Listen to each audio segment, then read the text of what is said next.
8 मुद्दे को लेकर अपन क्षत्रिय एकता, क्षत्रिय महाक्रांति का आयोजन करने जा रहे हैं। उसमें आप सब लोगों की सहमति है? निमंत्रण स्वीकार कर रहे हैं? सबके मन में टी से कि निहरदा को लेके बताओ, बराबर है? ये आग बुझनी तो नहीं चाहिए? बुझनी चाहिए। और शपथ थे सबकी क्या आप पहुंचोगे देवास? यहाँ से संक्रांत करें अपन सरकार को औकात दिखाने का, सरकार से दो आंख करने का। हमें कोई मतलब नहीं बीजेपी कांग्रेस। मैं कभी नहीं बोलता कि बीजेपी को वोट दो कि कांग्रेस को वोट दो, जहाँ जिसकी विचारधारा है वहाँ वोट दो, लेकिन जो समाज के खिलाफ अन्याय करे उसके लिए डट के मुकाबला करना पड़ेगा या नहीं करना पड़ेगा। और माँ सती के उस मंदिर में मैंने प्रण ले रखा कि मैं कभी जीवन में कोई चुनाव नहीं लड़ूंगा। पहले भी शपथनामा दिया और मैं ही किसी संवैधानिक पोस्ट पर रहूंगा। तुम बिराजन आप सारे बैठ जाओ, ये सारे बैठ जाओ। ना ही किसी संवैधानिक पोस्ट पर रहूंगा, क्योंकि आदमी करता है पिछले दरवाजे से अंदर आ जाएगा। तो ये जो जन समर्थन होता है उसका जो प्रतिनिधित्व करता है सरकार, कई बार चाहती है कि आप उनके साथ खड़े हो जाओ, सब चीज खत्म हो जाए। तो ये चीज मेरे को कभी करना ही नहीं है।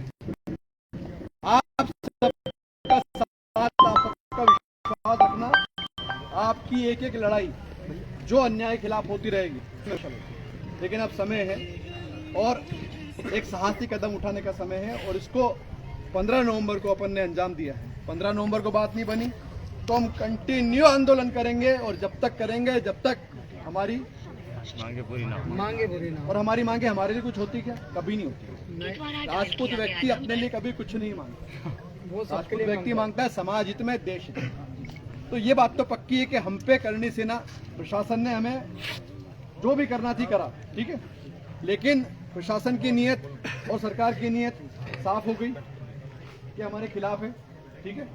लेकिन कहीं ना कहीं जनमानस का भी जो डिसीजन था वो भी हमारे लिए आ गया है कि जनता सब चाहती है, वो सर्व समाज के लोग चाहते हैं कि करणी सेना आगे रहे। करणी सेना के साथ ऐसा क्यों हुआ? करणी सेना अन्याय के खिलाफ लड़ती है, आप करणी सेना से हाथ कैसे लगा सकते हो?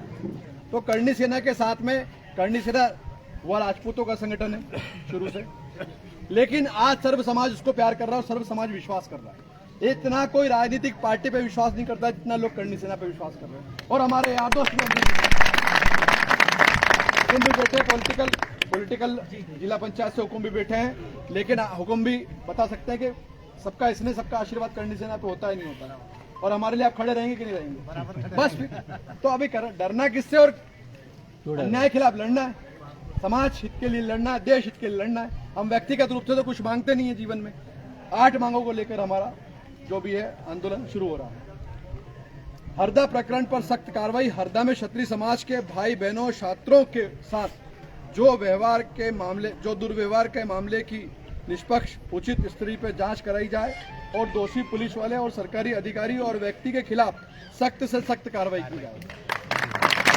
इसमें विलुप्त बीजेपी के एक नेता है। भाई हमको बीजेपी से कोई नफरत नहीं है, लेकिन हाँ कोई आदमी उसमें खराब है तो उसके खिलाफ तो हम बोलेंगे। हम भी, हो सकता है बीजेपी के परिवार के बहुत सारे लोग बैठे हुए हैं, कांग्रेस के परिवार के बहुत सारे लोग बैठे हुए हैं, लेकिन बीजेपी के जो कमल पटेल है उनने हमारा खुला विरोध उसमें किया और कहीं ना कहीं उनने प्रशासन के साथ मिलकर हम पे हमला करा। तो हमें चाहते हैं कि बीजेपी आगे से उनके संज्ञान में ले और ऐसे लोगों को दूर रखे। ऐसे लोग मसीहा आना चाहिए ना जो सबके लिए खड़े हैं। भाई राजा का काम क्या होता है? हमने राजा बनाया तो आपका काम क्या है? सबके साथ न्यायपूर्वक चलें, न्यायपूर्वक जांच करें, समझाएं। किसी भी करणी सैनिक ने या किसी भी राजपूत समाज के व्यक्ति ने डंडा उठाया क्या? किसी से शब्द बोला क्या? तो इतनी बर्बरता किस चीज की थी? क्या गुस्सा था ऐसा? हमारा मतलब, हमारा जानने का मतलब यही है कि क्या गुस्सा आपको था ऐसा? क्या अंदर से आपकी पीड़ा थी जो आपने इतनी बर्बरता करी? उसका जवाब तो हम पूछ रहे हैं और उसके खिलाफ हम चाह रहे हैं कि जो संबंधित अधिकारी है, संबंधित नेता है, संबंधित व्यक्ति हो, उनके खिलाफ कार्रवाई हो। हम कहाँ लगे किसी से? गलत बोल रहा हूं मैं? ईडब्ल्यूएस का आरक्षण में वृद्धि हो। ईडब्ल्यूएस का आरक्षण नाम मात्र 10% का। ईडब्ल्यूएस का आरक्षण में वृद्धि हो और उसका सरलीकरण, ठीक है। अग्निवीर योजना का घोर विरोध करते हैं। अग्निवीर योजना कोई काम की नहीं है। अग्निवीर योजना का घोर विरोध करते हैं। अग्निवीर योजना को समाप्त कर सेना की स्थायी नियुक्ति की की पुरानी प्रणाली को फिर से शुरू किया जाए एवं गत वर्ष में जितने भी युवा अग्निवीर के तहत सेना में भर्ती हुए हैं उन्हें स्थायी किया जाए। सेवारत सैनिक भर्ती और अन्य सरकारी योजना में अतिरिक्त सुविधा प्रदान करें, क्योंकि हर चक्कर इसमें होता है EWS में हुकुम कि हर चक्कर प्रमाण पत्र आपको बनवाना पड़ते हैं। ये सरलीकरण कर दे, एक बार बन गया, बार बार स्टूडेंट इसी में परेशान होता रहेगा, माता पिता सब परेशान होते हैं। 10% तो उसको 20% किया जाए। गौ माता को राष्ट्रमाता का दर्जा दिया जाए। उत्तराखंड सरकार की तर्ज पर राष्ट्रमाता का दर्जा दिया जाए। गौ संरक्षण के लिए कठोर कानून बनाया जाए और अवैध गौ तस्करी जो उत्तराखंड सरकार ने किया उसकी कॉपी कर ले आप मध्य प्रदेश सरकार। हम तो गोपालक प्रतिपाल हैं, हम तो क्षत्रिय हैं। जब गौ माता की राजनीति में भागीदारी, सत्ता में क्षत्रिय समाज को उनकी जनसंख्या के अनुपात के हिसाब से भागीदारी दी जाए। विधानसभा लोकसभा चुनाव में क्षत्रिय उम्मीदवारों को पर्याप्त जनसंख्या में टिकट दी जाए ताकि समाज का सही प्रतिनिधित्व किया जाए। किसानों का समर्थन, किसानों की सभी फसल पर MSP न्यूनतम मूल्य MSP को कानून के रूप में अनिवार्य बनाया जाए। फसलों की जंगली जानवर और आवारा पशुओं से होने वाले नुकसान से बचने के लिए प्रभावित उपाय किए जाए और किसानों को उन नुकसान का उचित मुआवजा दिया जाए। क्योंकि आप प्रकृति से जो आपदा आती है उसको तो सब मालूम होता है, लेकिन जो जंगली जानवर नुकसान कर जाते हैं सरकार उसको मानती नहीं, डिनाई करती है। तो उसको भी हमने इसमें लिया है, क्योंकि किसान की फसल जब तक बिक के पैसा नहीं आ जाए व्यापारी से जेब में तब तक भी भरोसा ही नहीं रहता। कभी कभी तो व्यापारी खा जाता, तो किसान तो आखिरी तक भी उस पर रहता हाशिए पे। इतिहास और संस्कृति की सुरक्षा, महान क्षत्रिय योद्धा एवं समस्त महापुरुषों विभूतियों पर की जाने वाली अपमानजनक एवं अदर्भ टिप्पणी को रोक लगाने एवं इतिहास के लिए लगातार हो रही छेड़छाड़ को रोकने हेतु कड़े संवैधानिक प्रावधान सुनिश्चित किए जाएं। धार की भोजशाला और बाग देवी मंदिर पर ASI की जांच रिपोर्ट को जल्द सार्वजनिक किया जाए, क्योंकि भोजशाला पहले आपको जानकारी होगी, भोजशाला के लिए इतिहास पढ़ना। भोजशाला पहले जो थी वो शिक्षा का मंदिर हुआ करती थी, लेकिन उसमें अब हमारा तुम्हारा करके उसको मुद्दा बना दिया। उसको खत्म करना चाहिए, रिजॉल्व करना चाहिए। अब वो बहुत हो चुका, हो गया काम, उसका खत्म हो। धार्मिक संपत्ति, मठ मंदिर की जमीन पुजारियों को वापस दी जाए और धार्मिक स्थलों पर हो रहे कब्जे को रोका जाए, क्योंकि जो पंडित पुजारी है उनका आय का कोई साधन नहीं होता है और मंदिर का भी कोई आय का साधन नहीं होता है। तो मंदिर को जो मठ की जमीन है वो मंदिर दी जाए, क्योंकि उस पर अधिकार है, क्योंकि अभी प्रशासन का अधिकार होता है। मठ की जमीन है तो कलेक्टर उसका अधिकार, तो हम चाहते हैं कि पुजारियों के हाथ में दिया जाए, ठीक, क्योंकि ये पहले से ही अनादिकाल से चला आ रहा था कि मंदिर की जमीन से मंदिर का खर्चा और सब चलता था। लेकिन अब क्या है, गांव के लोग चंदा करके चला रहे हैं, लेकिन बाकी मंदिर की जमीन का कोई उचित नियम बने तो वही चला रहा है, उचित करे ही नहीं गया। तो हम चाहते हैं कि मंदिर की जमीन उनको दी जाए ताकि उनसे भी अपन बात कर सके, इतनी जमीन है मंदिर के पास। तो ये सब हमारे मुद्दों को लेकर 15 नवंबर को आप सब लोगों को एक शपथ लेना है, संकल्प लेना है कि उस दिन सबको कसम खा के वहाँ पहुँचना देगा। आप तैयार हो पहुँचने के लिए? कोई भाव कांग्रेस, कोई भाव बीजेपी मत लाना। ये मत सोचना कि बीजेपी की सरकार है तो हम बीजेपी से, कोई बीजेपी से नहीं टकरा रहा है। लेकिन हाँ, जो अन्याय करेगा, अब सरकार बीजेपी की, तो सरकार के सामने जाएंगे नहीं, सरकार कांग्रेस की होती तो कांग्रेस के सामने जाते। तो भाव ये मत लाना कहीं भी कि हम बीजेपी को मतलब वो कर रहे हैं या कांग्रेस को। हम किसी का सपोर्ट नहीं कर रहे हैं, हम अन्याय के खिलाफ हैं। इस लड़ाई में मैं सबसे आपसे अपेक्षा करता हूं कि आप सब साथ में खड़े रहेंगे, कंधे से कंधा मिलाकर, और 15 नवंबर के लिए गांव-गांव जाके न्योता देंगे और उनको कार्यक्रम के लिए इनविटेशन देंगे और शपथ मंदिर कराएंगे। धन्यवाद। जय हिंद, जय भारत। करनी मात की जय। अब राष्ट्रपति जी से बोलूंगा, वो आपको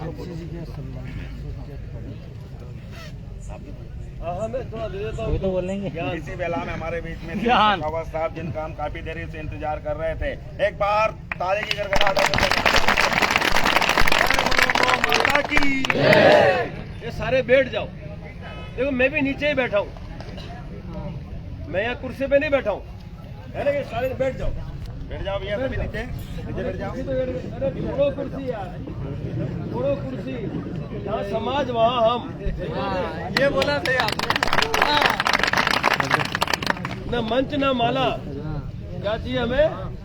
एकता चाहिए। न मंच न माला, हमें चाहिए क्षत्रियों की एकता, जो छात्र धर्म का निर्वहन करे, जो देश की जनता के लिए न्याय अधिकार की बात करे। सही बात है, वही क्षत्रिय होता है ना। आज आप लोगों की उपस्थिति की बिना कार्यक्रम सफल होगा? नहीं होगा ना भाई। आज आप इतनी बड़ी संख्या में यहाँ हो तो कार्यक्रम सफल है, तो हम आपके साथ ही बैठेंगे मंच पे। क्यों बैठेंगे भाई? यही तो सबसे बड़ा मंच है। सही बात है, गलत तो नहीं कह रहा? यही सबसे बड़ा मंच है जहाँ हम आज बैठे हैं। मैं भी बैठा हूँ, आपके प्रदेश अध्यक्ष भी बैठे हैं और बाकी पदाधिकारी भी यहाँ नीचे आपके साथ। अब मैं आता हूँ मुख्य विषय पर कि आवश्यकता क्यों पड़ी क्षत्रिय क्रांति महासम्मेलन की, जो कि 15 नवंबर को होने जा रहा है आपके देवास जिले में। सही बात है? सही। कब है? 15 नवंबर। अब 15 नवंबर को क्षत्रिय क्रांति महासम्मेलन का आयोजन है। इस आयोजन की खबर, इसका प्रचार प्रसार पूरे देवास नहीं, पूरे मध्य प्रदेश में अब आपको पहुंचाना, ये हमारा व्यक्तिगत आयोजन नहीं है भाई। ये स्वाभिमान पर जो प्रहार हुआ हरदा में, उसका जवाब देने का आयोजन। स्वाभिमान पे हुआ प्रहार, अपने करनी सैनिकों पे प्रहार हुआ, लाठीचार्ज हुआ, षड्यंत्र के तहत हुआ। ये षड्यंत्र था, ये सोची समझी साजिश थी, और सोची समझी साजिश के तहत ये प्रहार पुलिस प्रशासन के द्वारा और जो भी राजकीय आगेवान हैं उनके द्वारा किया। अब हमारी जो मुख्य मांग है इस 15 नवंबर की, वो है हरदा में जो लाठीचार्ज हुआ, उस लाठीचार्ज के जो भी दोषी पुलिस अधिकारी है या सरकारी अधिकारी है या कोई पुलिस कर्मी है, उसका निलंबन हमें चाहिए। फिर वो चाहे हरदा हो, चाहे वो भोपाल हो, चाहे वो इंदौर हो, जहां जहां लाठी चार्ज किया और करनी सैनिकों पर प्रहार हुआ, वहां वहां हमें न्याय चाहिए। अन्यथा 15 तारीख को हम केसरिया झंडा और डंडे के साथ मैदान में आ रहे, जिसको जो करना है कर लेंगे। इसका जवाब लाठियों से मार किसी के बाप की नहीं खाएंगे, अब उल्टा मारेंगे, जो मारेगा उसको जवाब देंगे। क्षत्रिय मार नहीं खाएगा किसी के बाप की, ठीक है? संविधान ने हमें अधिकार दिया है अपनी रक्षा का।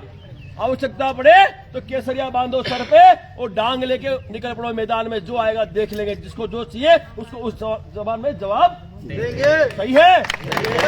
तैयार हो भाई? अरे क्या होगा? केस होंगे, जेल भेज देंगे, जा करेंगे, गोलियां चला देंगे। तो साहब, मौत तो एक दिन आनी है, लेकिन स्वाभिमान की रक्षा में जो आदमी मरता है वो शहीद कहलाता है। तैयार रहना चाहिए। तो सबसे आगे मैं और ये अध्यक्ष चलेगा आपका। पहले गोली हम खाएंगे, फिर आप तक गोली आने देंगे साहब। लेकिन इस सरकार की और इस प्रशासन की ईंट से ईंट नहीं बजाजी, तो ये भी करनी सना नाम नहीं हमारा।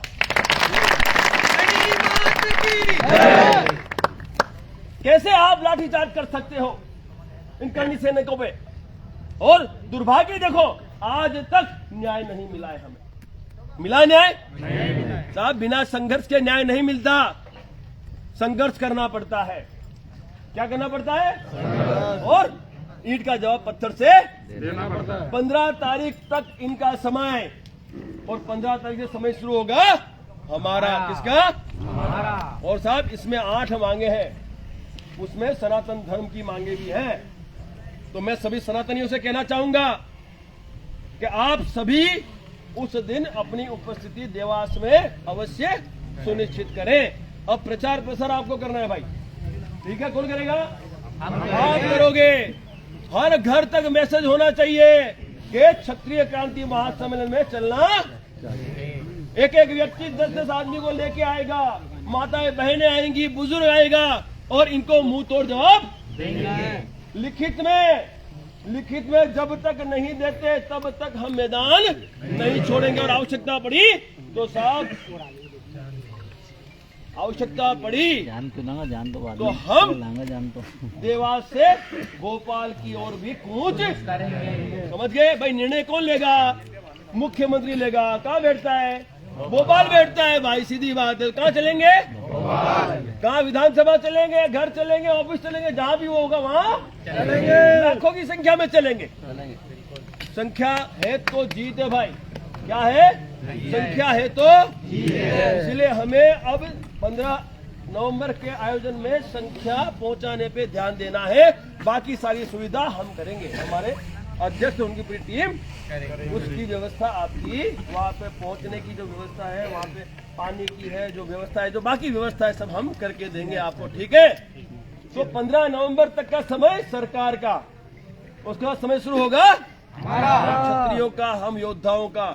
और साहब मैं आपको बता दूं, उसी दिन हम न्याय लेंगे, चाहे कुछ भी करना पड़े। आर पार की बात होगी उस दिन। तैयार है? तैयार है। बताओ कितने तैयार है? तैयार है। तैयार है? करनी माता की, करनी माता की। अब मैं पूछना चाहता हूँ, ईडब्ल्यूएस जो लगा है, ईडब्ल्यूएस का लाभ दिया आपको? नहीं दिया। मिला है ना? ईडब्ल्यूएस का लाभ मिला है आपको? ईडब्ल्यूएस का उन लोगों को लाभ मिला है जो गरीब है और सामान्य श्रेणी में आते, मिला है। और यहाँ कई क्षत्रिय ऐसे भी है जो ओबीसी का लाभ ले रहे हैं, लेकिन हमें खुशी है कि उनको ओबीसी का लाभ मिल रहा है, सरकारी सुविधा मिल रही है भाई। लेकिन जो सामान्य श्रेणी के जो हमारे क्षत्रिय हैं या जो भी स्वर्ण है, उनको आर्थिक आधार पर आरक्षण दिया ईडब्ल्यूएस। दिया है? कितना दिया? 10% दिया है। हमने कहा था इसको 20%, क्योंकि हमारी संख्या बहुत, 10% से हमारा पेट भरता नहीं है। 20% आरक्षण हमें चाहिए ईडब्ल्यूएस का। सही बात है। हमने ये भी कहा है कि जैसे ओबीसी को आरक्षण का लाभ मिलता है, उसी तर्ज पर ईडब्ल्यूएस के लोगों को भी आरक्षण का लाभ मिलना चाहिए। गलत तो नहीं है? विसंगतियां जो है वो दूर होनी चाहिए। सही बात है ना भाई? तो वो मांग हमने रखी। तीसरी हमने मांग रखी है, इस देश की सुरक्षा को ध्यान में रखते हुए भाई 4 साल के लिए अग्निवीर में जवान क्या करेगा भाई? ये सही है निर्णय सरकार का? इसको बदलना पड़ेगा। ये बदलेगा कौन? प्रधानमंत्री। कौन बदलेगा? प्रधानमंत्री बदलेगा। ये कौन बदलेगा? प्रधानमंत्री। तो साहब ये शुरुआत मध्य प्रदेश से है विरोध का, और पूरे भारत देश में ऐसे सम्मेलन होंगे, और एक समय, एक दिन, एक तारीख दी जाएगी आपको, उस दिन हम दिल्ली में भी बड़ा आयोजन करके प्रधानमंत्री महोदय से इस हमारी मांग पर सहमति दर्ज कराएंगे। सही है? ये राष्ट्र की मांग है, लेकिन प्रदेश का मुख्यमंत्री ये मांग केंद्र को भेजने के लिए सक्षम है। तो हम यहाँ के थ्रू, कई प्रदेशों के थ्रू ये मांग केंद्र को भेजेंगे। और अंतिम में तैयारी रखनी है, हमें दिल्ली में भी घेराव करना पड़ेगा। तैयार है? तैयार है। क्योंकि अग्निवीर से परेशानी किसको हो रही है? जवानों को हो रही है। और उसके अलावा जो मांगे हैं आपके अध्यक्ष ने आपको सुनाई है, सारी मांगे आपने सुन ली है। अब इन मांगों को हमें मनवाना है तो 15 नवंबर को बड़ी संख्या में आना, ठीक है? प्रचार प्रसार करना पड़ेगा। तो सब तैयार हो जाओ, प्रचार प्रसार करेंगे। अध्यक्ष जी अभी यात्रा के माध्यम से गांव गांव यात्रा करेंगे, तो उनको साथ सहकार देना। जय मां करनी, जय मां भवानी। सभी से निवेदन है भैया, अब